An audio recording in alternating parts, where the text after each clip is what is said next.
नमस्कार दोस्तों, आइए जानते हैं आज राजस्थान से जुड़ी बड़ी खबरें। आज की पहली अपडेट है कि राजस्थान में कल से बंद रहेंगे पेट्रोल पंप। राजस्थान में आज रात 12 बजे से 12 मार्च तक प्रदेश भर के पेट्रोल पंप बंद रहेंगे। राजस्थान पेट्रोलियम डीलर एसोसिएशन के पदाधिकारी ने कहा कि सरकार लंबे वक्त से वैट में कटौती नहीं कर रही है, साथ ही डीलर्स के कमीशन में भी बढ़ोतरी नहीं की गई है। ऐसे में प्रदेश भर के पेट्रोल और डीजल पंप संचालकों ने 10 मार्च से हड़ताल पर जाने का फैसला किया है। इस दौरान 11 मार्च को जयपुर में सचिवालय का घेराव भी किया जाएगा।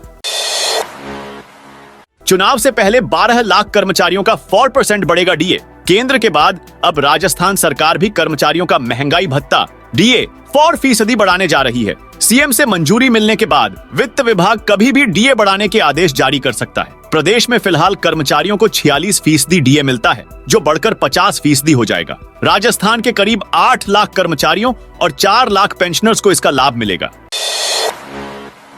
कांग्रेस को एक और झटका, कल भाजपा में शामिल होंगे पूर्व केंद्रीय मंत्री लालचंद कटारिया। कांग्रेस सरकार के पूर्व केंद्रीय मंत्री लालचंद कटारिया, गहलोत सरकार के पूर्व गृह राज्य मंत्री राजेंद्र यादव, पूर्व विधायक आलोक बेनीवाल, पूर्व विधायक विजयपाल मिर्धा, खिलाड़ी लाल बैरवा सहित कई कांग्रेस के दिग्गज नेता कल बीजेपी ज्वाइन करेंगे। लोकसभा चुनाव आचार संहिता लगने से पहले मुख्यमंत्री भजनलाल शर्मा प्रदेश के शहरी लोगों को 22 प्रोजेक्ट्स की बड़ी सौगात देंगे। करीब 889 करोड़ रुपए लागत के इन प्रोजेक्ट्स में metro, overbridge, elevated road, underpass, आवास, गार्डन, सड़क और ड्रेनेज कार्य शामिल हैं। इनमें से 617 करोड़ रुपए के प्रोजेक्ट्स का लोकार्पण होगा, जबकि 272 करोड़ रुपए लागत के प्रोजेक्ट्स का शिलान्यास किया जा गया। इससे जयपुर, कोटा, अजमेर, अलवर, सीकर, जोधपुर, उदयपुर के लोगों को सहूलियत मिलेगी। राजस्थान में पिछले 4 दिनों से लगातार तापमान में इजाफा हो रहा है। बावजूद इसके सर्दी भी बरकरार है। जयपुर, बाड़मेर, अलवर, बीकानेर, चूरू, पिलानी समेत अधिकांश शहरों में शनिवार को भी न्यूनतम तापमान सामान्य से नीचे दर्ज हुआ। मौसम केंद्र जयपुर ने 12 और 13 मार्च को राजस्थान के बीकानेर, जोधपुर संभाग के 7 जिलों में मेघगर्जना के साथ कहीं कहीं बारिश होने की संभावना जताई है।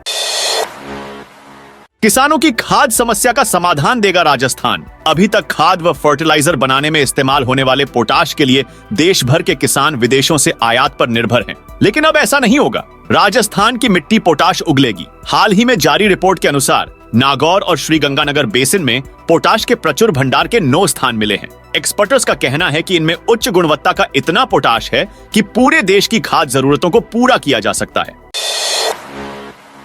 जयपुर में बाइकर्स गैंग मोबाइल लूटने की वारदात कर रही है। वहीं पुलिस इस गैंग पर लगाम लगाने में नाकाम साबित हो रही है। शुक्रवार को इस गैंग ने एक के बाद एक 5 लोगों को लूट लिया। इसके बाद चंद मिनट में गायब हो गए। पुलिस के पास इन घटनाओं के सीसीटीवी फुटेज भी है, लेकिन फिर भी बदमाश पुलिस की पकड़ से दूर है। दोस्तों, आप जयपुर जिले में रहते हैं तो सावधान रहना इसे बाइकर्स गैंग से, वरना आपको भी ये नुकसान पहुंचा सकते हैं।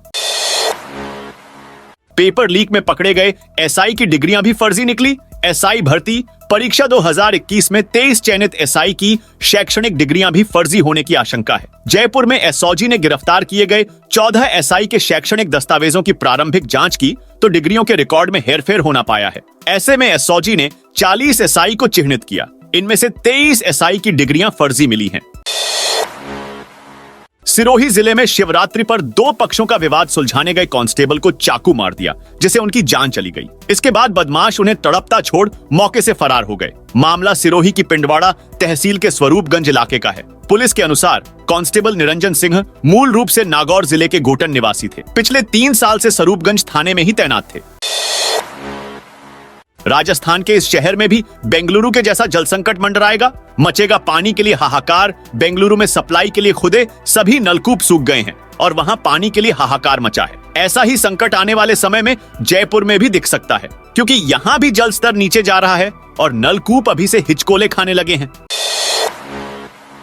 टोंक जिले की 8 स्कूलों का पीएम श्री योजना में चयन। सरकार ने टोंक समेत जिले भर में पीएम श्री योजना अंतर्गत द्वितीय चरण में 237 स्कूलों का चयन किया है। इसमें दूनी की सीनियर सेकेंडरी स्कूल समेत टोंक के 8 स्कूल शामिल हैं। इस योजना के तहत अब इन स्कूलों को शिक्षा को बढ़ावा देने के लिए की जाने वाली अतिरिक्त गतिविधियों के लिए 2-2 करोड़ रुपए सरकार देगी। जैसलमेर में 21 मार्च से 60 दिन की नहरबंदी इंदिरा गांधी नहर विभाग इस बार 60 दिनों की नहरबंदी कर रहा है। पंजाब से लेकर टेल तक नहरों की मरम्मत के लिए हर साल होने वाली नहरबंदी में पेयजल विभाग कभी भी पर्याप्त सप्लाई करने में कामयाब नहीं रहा है। वहीं जैसलमेर व बाड़मेर के 400 गांव होंगे इस नहरबंदी से प्रभावित होंगे। श्रीगंगानगर जिले में बिना अनुमति चल रहा था नशा मुक्ति केंद्र। शहर के सद्भावना नगर में शुक्रवार को पुलिस ने कार्रवाई कर बिना अनुमति चल रहे एक नशा मुक्ति केंद्र को नोटिस जारी किया। कार्रवाई के समय यहां 18 पेशेंट तो भर्ती थे, लेकिन इनके लिए डॉक्टर या अन्य नर्सिंग स्टाफ जैसा कुछ नहीं था। नए स्वरूप में नजर आएगा अजमेर बस स्टैंड। आजादी के 76 साल बाद अजमेर बस स्टैंड की सूरत बदल जाएगी। राज्य सरकार ने इसके लिए 20 करोड़ रुपए की राशि स्वीकृत की है। इस राशि से बस स्टैंड का नवीनीकरण और वर्कशॉप को जयपुर रोड पर शिफ्ट किया जाएगा। बस स्टैंड पर अत्याधुनिक सुविधाओं का विकास किया जाएगा।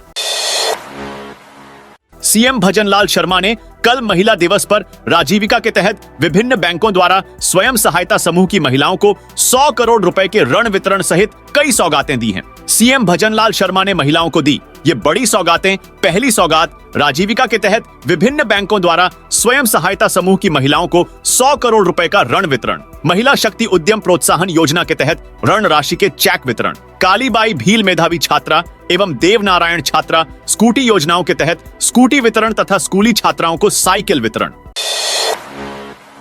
गहलोत और पायलट के लोकसभा चुनाव लड़ने को लेकर संशय कांग्रेस को 2014 और 2019 के बाद इस लोकसभा चुनाव में फिर से क्लीन स्वीप होने डर सता रहा है। ऐसे में कांग्रेस अपने दिग्गज नेताओं पर दांव खेल सकती है। इनमें पूर्व मुख्यमंत्री अशोक गहलोत और सचिन पायलट को लोकसभा चुनाव लड़ाने की चर्चाएं हैं। दोनों ही दिग्गज कांग्रेस की डूबती हुई नैया के खेवनहार बन सकते हैं, लेकिन अभी तक दोनों ही दिग्गज नेताओं के चुनाव लड़ने को लेकर संशय बरकरार है। दोनों ही नेता लोकसभा चुनाव लड़ने से इनकार कर चुके हैं, लेकिन इनको लड़ाने के अलावा कांग्रेस के पास फिलहाल कोई विकल्प भी नहीं नजर आ रहा है। मनरेगा में रोजगार को लेकर गांव और शहरों के लिए आई बड़ी खबर। वित्तीय वर्ष खत्म होने में 22 दिन शेष हैं।